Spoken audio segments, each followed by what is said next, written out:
네, 안녕하십니까.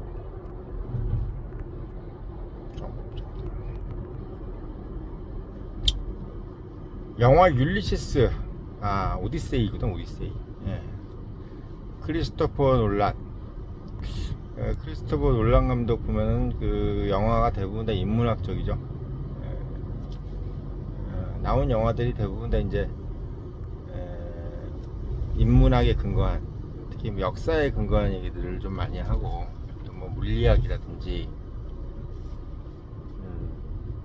뭐 그런 얘기들을 좀 많이 하죠.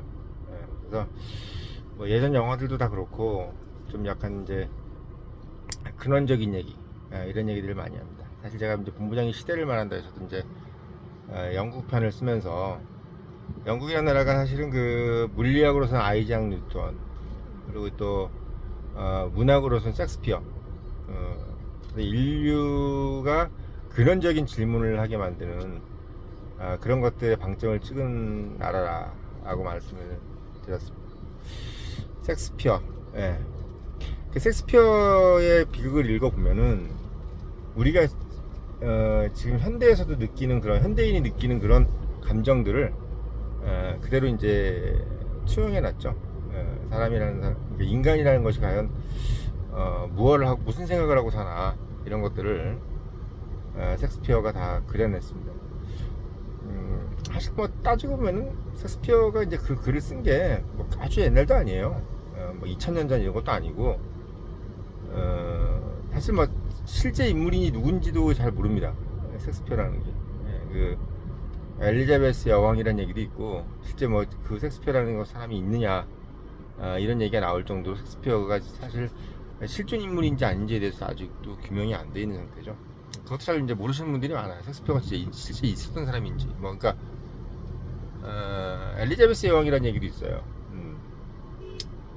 그 섹스피어, 그 다음에 이제 아이작 뉴턴은 이제 물리학이죠. 그렇죠? 만유인력의 법칙, 이런 뭐 사과, 그리고 애덤 스미스, 도덕 감정 논이라든지, 또는 국부론, 밥 먹고 사는 얘기, 그리고 인문학, 이런 것들을 이제 좀 정립한 게 영국이다, 이렇게 말씀을 드렸습니다. 그래서 어떻게 보면 크리스토퍼 놀란이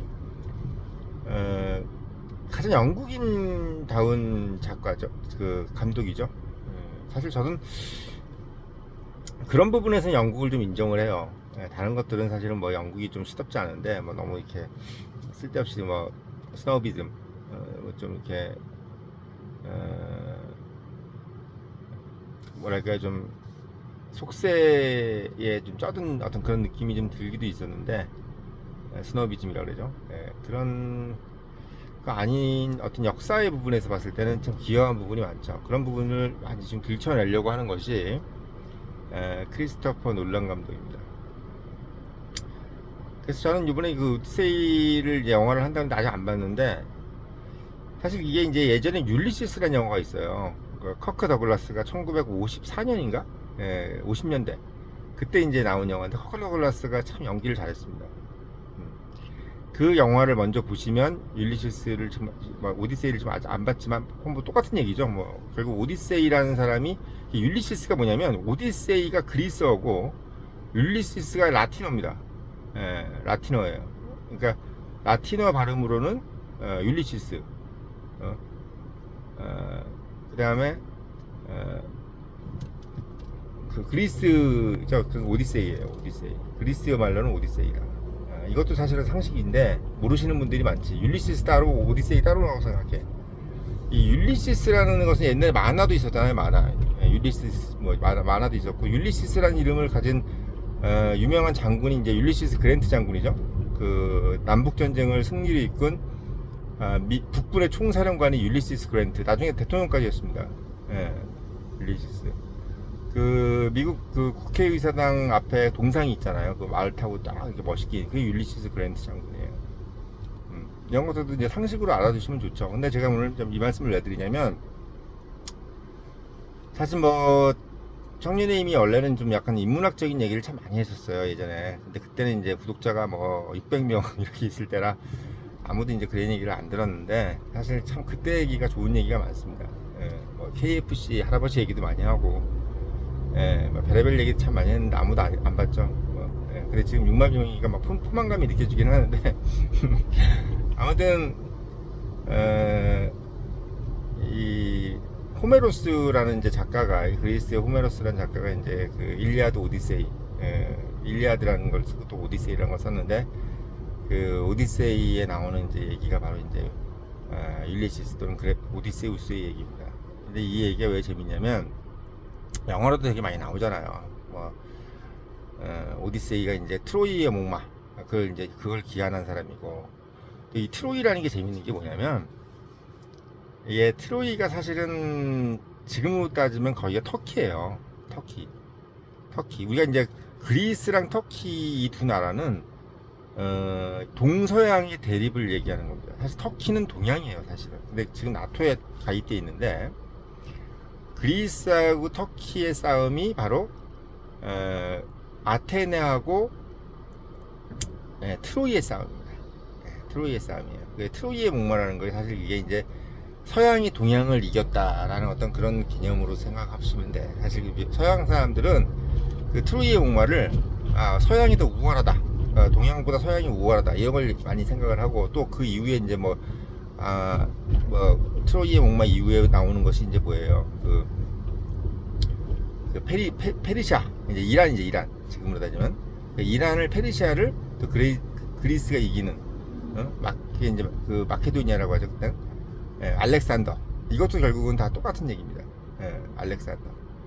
그러니까 다 그리스야, 그리스. 그러니까 그리스의 역사는 동양과 싸워서 이기는 역사를 서양 사람들한테 자부심을 갖게 해주는 역사입니다. 사실 뭐 동양 입장에서 봤을 때는, 사실 우리 같은 이런 동북아에 있는 사람들 입장에서는 거기도 되게 멀죠. 뭐 이란이니 뭐니 여기도 되게 멀고 터키도 되게 멀잖아요. 그러니까 페르시아 옆이 터키니까 이미 그러니까 거긴 다 점령이 된 거지. 그러니까 그리스가 터키를 점령하고 그 다음에 이제 페르시아를 점령한 겁니다. 이렇게 얘기가 되는 거예요. 자, 그래서 이제 오디세이는 왜 얘기가 재밌냐면, 영화도 참 재밌는데, 거기 나오는 얘기들이 이제 뭐 가장 멋있는 말이 이 말이에요. 그러니까 호메로스가 글을 썼는데, 물론 호메로스의 생각이지. 그러니까 오디세이가 어떤 이제 귀환을 하면서 이제 그 트로이를 다 이제 점령을 하고 이제 귀환을 하는데, 귀환하는 과정이 이제 재밌는 거지. 트로이의 목마는 서두야. 근데 그가 이제 돌아오는 과정에 뭐 괴물도 만나고 막 그런 게 나오잖아요. 막 되게 험난하잖아. 그리고 또 전쟁하러 나간 사이에 자기 마누라하고 아들이 이제 뺏겨요, 어떤 남자한테. 그래서 마누라를 뺏기는 거지. 그러니까 뭐 마누라를 다른 남자가 취한 거죠. 근데 그 신탁이 내렸는데, 이제 그게 뭐냐면 이게 오디세이냐 아니냐를 이제 하는 것이 뭐냐면, 우리가 그 도끼에 보면 그 도끼 날이 있잖아요. 그 도끼 날에 보면 구멍이 있잖아. 구멍이 있잖아요. 도끼가 딱 있고 구멍. 그러니까 막대기에 끼우는 구멍. 그 도끼를 쫙 세워가지고 10개를 딱 세워서 그 사이에 구멍으로 화살을 집어넣을 수 있는 자가 오디세이다. 그게 오디세이다. 오디세이가 화살을 잘 쐈다 그래. 그래서 결국 영화 마지막 장면에 가면은 이제 그 도끼에다가 그 구멍에다 화살을 쏴가지고 자기가 이제 오디세이임을 딱 증명을 합니다. 그래서 사람들이 그리고 이제 자기 마누라, 자기 가족을 이제 뺏은 그 사람을 이제 거의 뭐 처단을 하죠. 그러면서 이제 그게 마지막 장면이 좀 인상적이고, 그 다음 뭐냐면,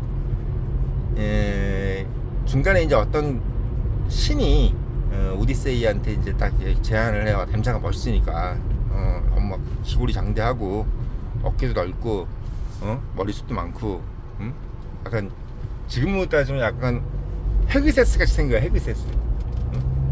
헤그세스 같이 생긴 거야. 근데 저는 그때 봐야 돼. 20대 때 20대 때 오디세이를 보면서, 율리시스를 보면서 무슨 생각이냐면, 저런 남자가 돼야 된다라는 생각을 좀 많이 했습니다. 그래서 사실 청년임을 만든 거나 또는 본부장이 말한다를 쓸 때도 항상 머릿속에는 오디세이 생각을 참 많이 했어요. 저런 남자를, 저런 사람, 뭐 남자라기보단 저런 사람을 키우고 싶다, 저런 사람이 되고 싶다, 이런 생각을 참 많이 했었는데, 그게 바로 오디세이입니다. 그래서 제가 이 영화 오디세이가 나오니까 제가 한 말씀을 드리는 겁니다. 근데 거기서 이제 무슨 얘기가 나오냐면 그 사이렌 얘기가 나오잖아요. 지금 우리 스타벅스 이것도 우파의 이제 우파의 상징이 됐는데 스타벅스가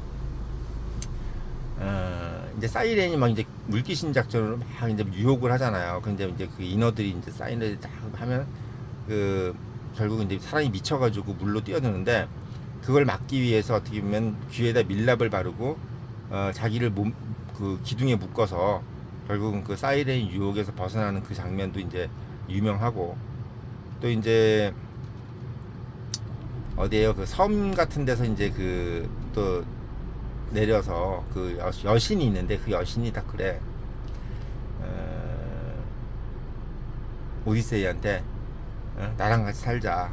나는 신이지만 네가 좋다. 사람이 좋다. 내가 너를 신으로 만들어주겠다. 영생을 살게 해주겠다. 딱 하니까 오디세이가 딱 이 말을 하는 거예요. 진짜 멋있었습니다. 그 말을. 뭐냐면 나는 인간으로 살면서 인간으로 살면서 내 이름이 1000년 동안 1000년을 사는 신보다 내 죽더라도 내 이름이 1000년 동안 사람들의 입에서 칭송되는 그런 사람이 되고 싶다. 딱 이런 얘기를 하는 거예요. 그게 호메로스에 나오는 얘기인데, 호메로스가 한 얘기인데, 그 얘기를 딱 듣는데 참 찡하더라고요. 그때 참 찡했습니다. 영화 서두에도 그게 글로 나오는데, 저는 그게 가장 인간의 모습이라고 저는 생각이 들어요. 인간이 태어나서 내가 100살 살겠다, 150살 살겠다 하고 아웅다웅 되는 인간이 되는 것이 아니라 내 이름이 1000년, 1000년 동안 사는 신이 되고자 원하는 게 아니라 1000년 뒤에도 내 이름이 좋은 사람으로 들리는 그게 내 인생의 목적이 되어야 된다는 생각을 그 커크 더글러스가 주연을 하는 율리시스를 보면서 그런 생각을 했습니다. 그래서 그 얘기를 하면서 그걸 하려고 사실은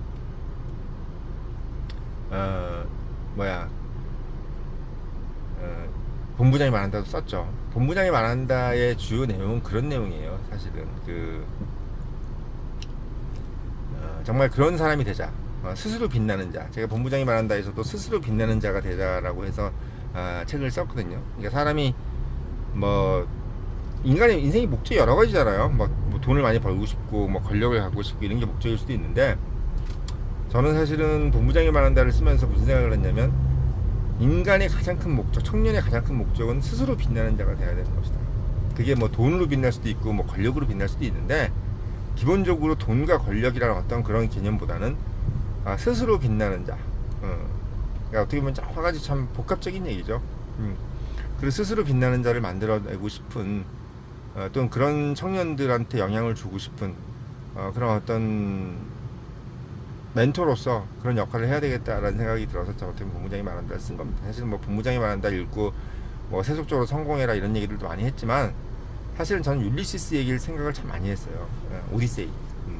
그 율리시스의 이름을 가진 율리시스 그랜트 장군도 참 좋아했습니다. 제가 국군의 총사령관이죠. 율리시스 그랜트. 얘는 잘생겼어요. 인물도 잘생겼습니다. 그 네이버에 한번 쳐보세요. 율리시스 그랜트 쳐보면 참 인물도 잘생겼어요. 오늘날의 미국을 만든 사람이지 결국은. 그때 만약에 남북전쟁에서 율리시스 그랜트가 남북전쟁에서 이 종지부를 못 찍었으면 미국은 오늘날의 미국이 되지 못했을 겁니다. 계속 지난한 내전을 통해서 결국은 다른 이제 뭐 스페인이라든지 영국이라든지 이런 나라들에게 다시 또 정복이 됐겠죠. 근데 그거를 종결을 하고 어떻게 보면 지금 오늘날 강대국을 만든 거는 율리시스 그랜트 장군의 역할이 아주 크다. 물론 거기 제가 좋아하는 윌리엄 타쿰즈 셔먼 장군도 참 훌륭한데 율리시스 그랜트 장군이 없었으면 아마 오늘날의 미국은 없었다. 그것도 어떻게 보면 오늘 아침에 생각이 나서 말씀을 드리는 겁니다. 크리스토퍼 놀란 감독도 참 훌륭한 사람인 건 맞는 것 같아요. 그 옛날 영화 그 사람 영화가 좀 되게 좀 인문학적인데 아무튼 그 사람이 그렇게 짚어내는 그 내용들은 단순히 흥행을 떠나서 어떻게 보면 우리가 좀 봐야 될 영화예요. 내용도 그렇고 책도 그렇고. 또 근데 사실은 그 아담 스미스의 도덕 감정론을 제가 20대 때 읽으면서 근데 군대에서 읽었거든요. 근데 군대에서 제가 우리 저기 부대에 그 비봉 출판사 사람이 한번 왔었어요. 비봉 출판사. 그 사람이 이제 뭐 1박 2일인가 뭐 이렇게 부대에서 잘 오르는 거 있잖아요. 그때 그 비봉 출판사 직원이 내가 저녁에 이제 하도 이제 일과 끝나고 책을 읽으니까 뭔 책을 이렇게 열심히 읽냐 병장님은. 그때 병장이었는데 제가 영국 문학이라는데 관심이 많습니다니까 그러냐 요번에 비봉 출판사에서 도덕감정론이라는 책을 하나 내는데 그걸 내가 꼭 보내드리겠다는데 알만한 줄 알았더니 진짜 보냈더라고요. 부대로.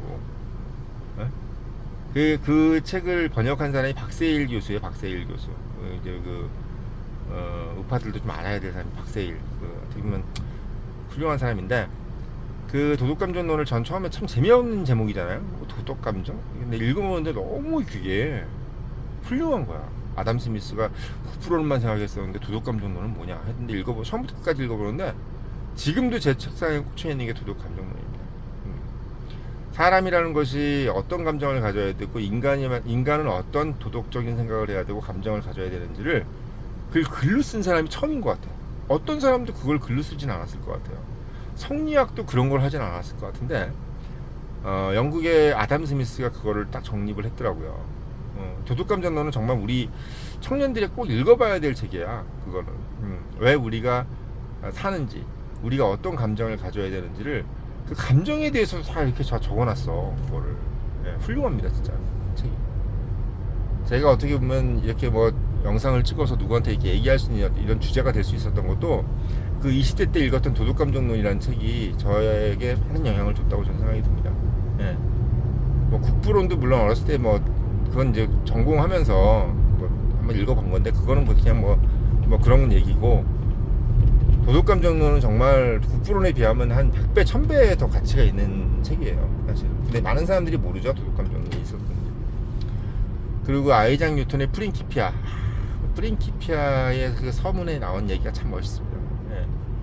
그 뭐라고 썼냐면 아이작 뉴턴이 해변가에서 조개 껍데기를 줍는 어린아이의 마음으로 이 책을 씁니다. 그 말이 참 멋있잖아요. 그러니까 물리학을 쓰는 사람이, 물리학 서적을 쓰는 사람이 해변가에서 조개 껍데기를 줍는 어린아이의 마음으로 이 책을 씁니다. 그 서문이 너무 멋있더라고요. 프린키피아. 이게 사실 뭐 만유인력 얘기를 쓰는 건데, 중력이나 만유인력 얘기를 쓰는 건데, 그러니까 참 우리가 왜 사는지에 대해서 딱 그 아이작 뉴턴이 설명해 주는 거죠, 정말. 해변가에서 조개 껍데기를 주는 어린아이의 마음으로 프린키피아를 씁니다.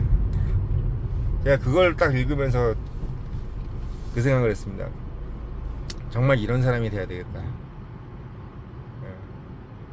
그러니까 오늘 오디세이라는 영화가 이제 됐고, 이제 유튜브에서 오디세이 얘기가 나오길래 본부장이 말한다를 왜 쓰게 됐는지, 청년의 힘을 왜 만들었는지, 제가 아침에 이 영상을 왜 찍고 있는지에 대해서 짠하게 생각이 나더라고요.